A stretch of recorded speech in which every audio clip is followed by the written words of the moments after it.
waaw lu ñu war a mën a saafara la parce que poste bi bu mu fi yàggee bu mu fi nekkee yàgg na man comme ni mu ko waxee si njëlbeen ba bu ma fiy def presque maa ngi fi doog a def ñaari at mais mën naa wax Thiès bi laa juddu donc ndox bi yàgg na fi nekk yàgg na wër poste bi xëy na njëlbeen ndox mi ñëw ba dugg tey si poste bi donc loolu lu ko waral am na ko ñu ne moo tabax fii juste à côté donc moo baare ndox mi donc ndox bi mu ñëwee dafa jël beneen chemin ñëw dugg si côté maternité egsi si comme encore ci biir poste de santé bi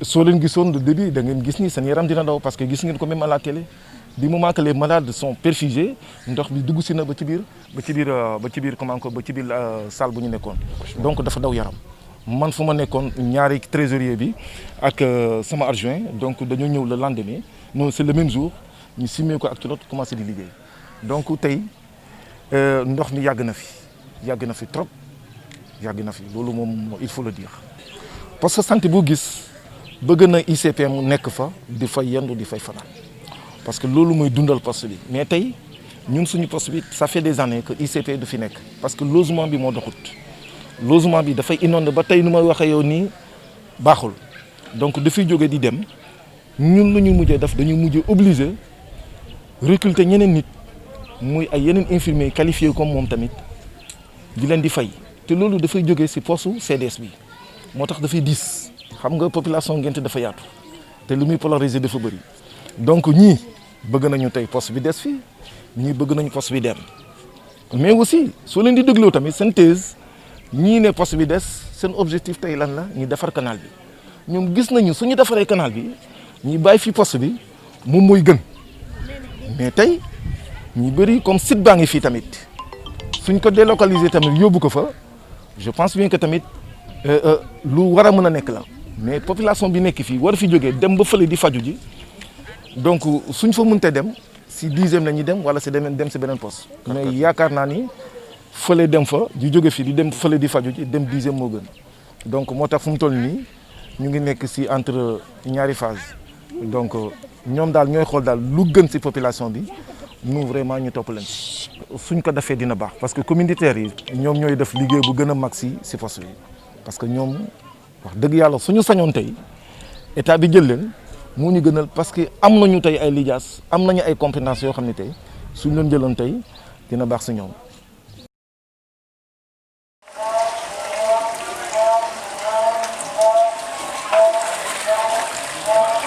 Depuis 1975, nous habitons là depuis 1972 et les inondations sont un peu récurrentes. C'est presque tous les 3 ans, c'est peut-être un peu cyclique. Cette année, c'était vraiment la catastrophe. Malgré les changements climatiques, on a vu que cette année, on a été inondé 2 fois en espace de 15 jours. Et ça, c'est vraiment désolant. Nous qui habitons en pleine ville, en plein plateau, nous décrivons cette situation. C'est vraiment lamentable, c'est désolant. Les gens sont restés 2 ou 3 jours sans dormir. Il y a eu beaucoup de dégâts matériels. C'est une occasion, avec l'arrivée du ministre, de lui exposer la situation telle qu'elle est. C'est un problème qui perdure. Ça, je vous dis, ce n'est pas un problème de la mairie, c'est un problème d'État. Moi, si je me rappelle bien, en 1975, c'était en 1975 qu'il y a eu la première inondation. Et c'était vraiment un signe fort.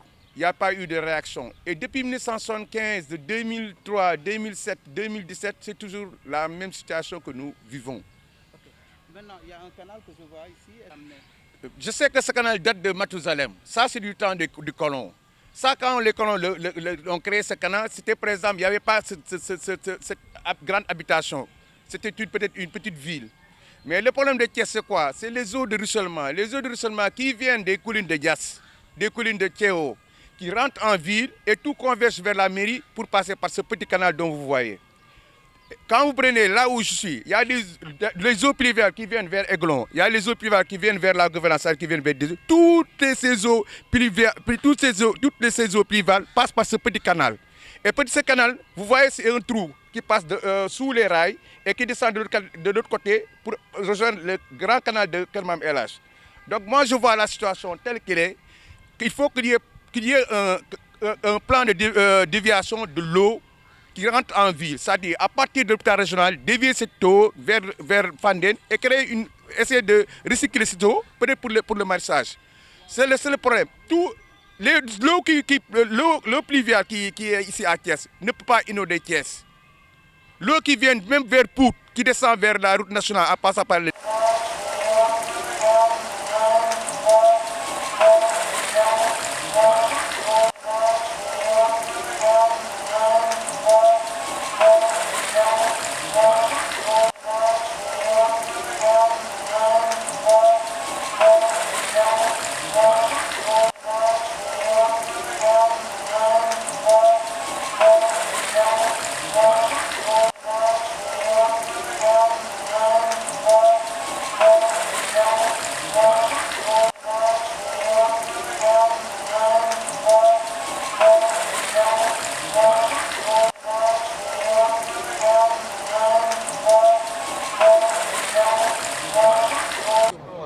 waaw tey dañu fi ñëw parce que fan yëpp gis ngeen taw yi amoon ci région de Thiès c'est vrai que Joal moo ëppale waaye ville Thiès bi également am na ndox mu bari mu fi ñëw kon ñu ñëw fi tey ànd ak gouverneur ànd ak préfet ànd ak l'honorable député Abdou Mbow le maire de la ville ak responsable yi pour ñu ñëw xool ak ñoom point yi nga xam ne yi mooy point critique yi gouverneur yóbbu nañu ci 4 points sur les 6 am na yeneen ñaari points yu ñu war a def wax dëgg yàlla gis nañu ci point yooyu que ne du point yu jafe réglé c'est vrai que yàgg na nag kenn jëlu ko à bras le corps mais je peux vous assurer que danañ ko jël pour li ñu mën a régler dans l'immédiat ñu régler ko li nga xam ne lii mënuñu ko régler dans l'immédiat ñu dugal ko dans le programme décennal de gestion des inondations.